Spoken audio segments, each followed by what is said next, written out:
আমার আগে তোমার গলায় কেউ মালা দেবে আমি সহ্য করতে পারবো না।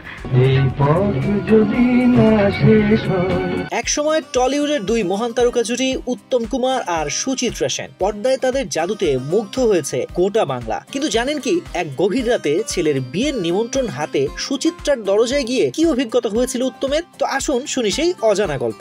এই দেখুন, একটা বিপদ হয়ে গেছে, কিছু মনে করবেন না, আমি এসেছি আপনাকে ধরে নিয়ে যেতে। সময়টা 80-র দশকের গোড়ার দিক। উত্তম কুমারের ছেলে গৌতমের বিয়ের তোড়জোড় চলছে। মহানায়ক শত ব্যস্ততার মাঝেও বিয়ের যাবতীয় দায়িত্ব নিজের হাতে তুলে নিয়েছিলেন। শুটিং এর ফাঁকে বন্ধু পরিজনদের হাতে নিজে নিমন্ত্রণ পত্র পৌঁছে দিচ্ছিলেন তিনি। আমি একটা কি যে তুমি একটা যাচ্ছে তাই।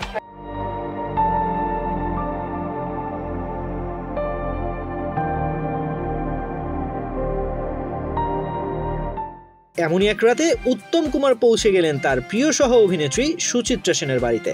হাতে গৌতমের বিয়ের নিমন্ত্রণ। সুচিত্রা সেন তখন ক্রমেই নিজেকে গুটিয়ে নিচ্ছিলেন, সিনেমার সংখ্যাও কমিয়েছেন, সামাজিক অনুষ্ঠান থেকেও নিজেকে সরিয়ে রেখেছেন। নিমন্ত্রণপত্র হাতে পেয়ে সুচিত্রা হালকা হেসে বলেছিলেন, এই বিয়েতে আমি আসতে পারবো না উত্তম, কারণ আমি ঠিক করেছি আর কোনো সামাজিক অনুষ্ঠানে যাব না। সুচিত্রার এমন কথা শুনে অবাক হয়ে যান উত্তম।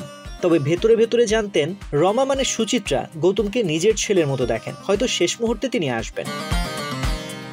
বৌভাতের দিন ম্যান্ডিভিলা গার্ডেনের সাজানো জমকালো আয়োজন। টলিউডের প্রায় সবাই হাজির, বেলা গড়ায়, কিন্তু সুচিত্রার দেখা নেই। তরুণ কুমার উত্তমকে জিজ্ঞেস করেন, রমাদি তো এলো না। উত্তম হেসে বলেছিলেন, রমা আসবেই, দেখিস।